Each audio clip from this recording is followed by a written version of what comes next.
So what is a belief? Well, a belief or program is simply a guess about reality, and beliefs are often incorrect.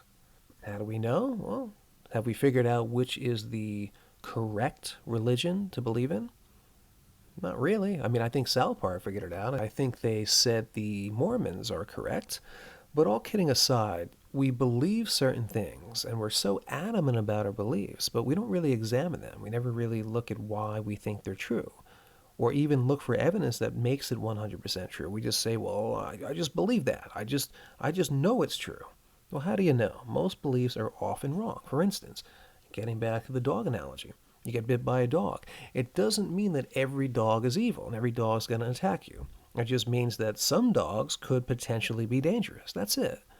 But we form a belief that all dogs are dangerous based on the one experience. Now, you can logically, as an adult, try to convince yourself, well, I've been around other dogs and those dogs didn't bite me. But if your subconscious still believes that dogs are dangerous, you're still going to have panic attacks around dogs, even if it's in a cage, even if the dog's sleeping, right? Because your subconscious says, oh my God, these are dangerous, these are scary, we need to react appropriately.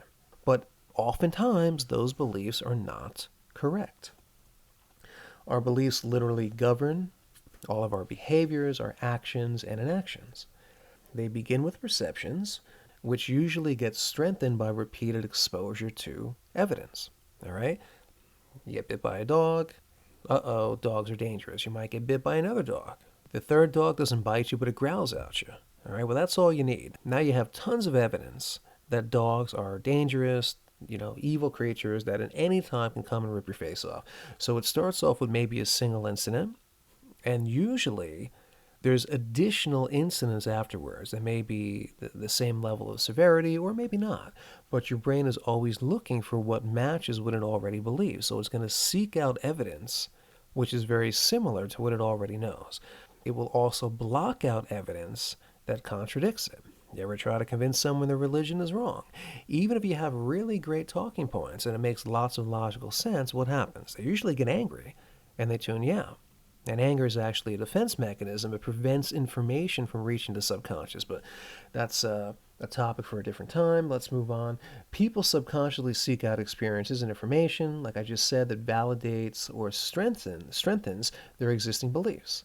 The process piles on even more evidence as the person simultaneously blocks out contradictory evidence. It's just the way the brain works. Don't get angry about it. But it may shed some light on why arguing with people is so pointless, because the brain is going to dig in its heels and say, no, we believe this, and you're showing me a contradictory viewpoint. I don't want to hear it. Now, it's not always like that. Sometimes you can slip in information past the watchdog or get someone to look at their beliefs in a critical manner, but for the most part, it doesn't happen. And you're going to lose lots of friends arguing over pointless, dumb crap that neither one of you even knows is a fact. It's just a belief. You like this, he likes that. You like this presidential candidate, he likes the other one. Now you hate each other. Meanwhile, maybe they both suck as candidates. So they're just beliefs. They're not real. But if the brain believes it's real, it's going to defend it. It's going to defend that belief against any outside attack.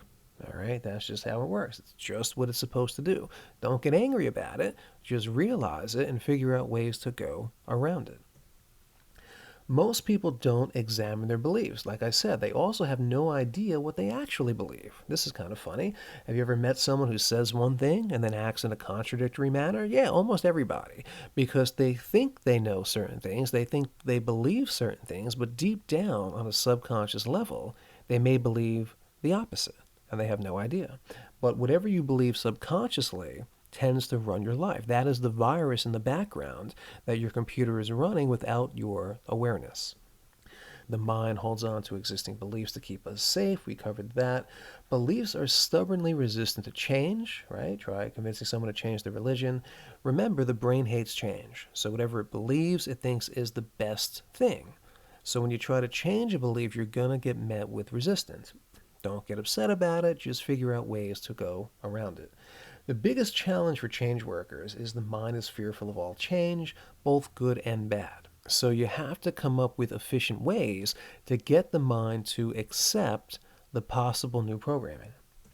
So how do we program the subconscious?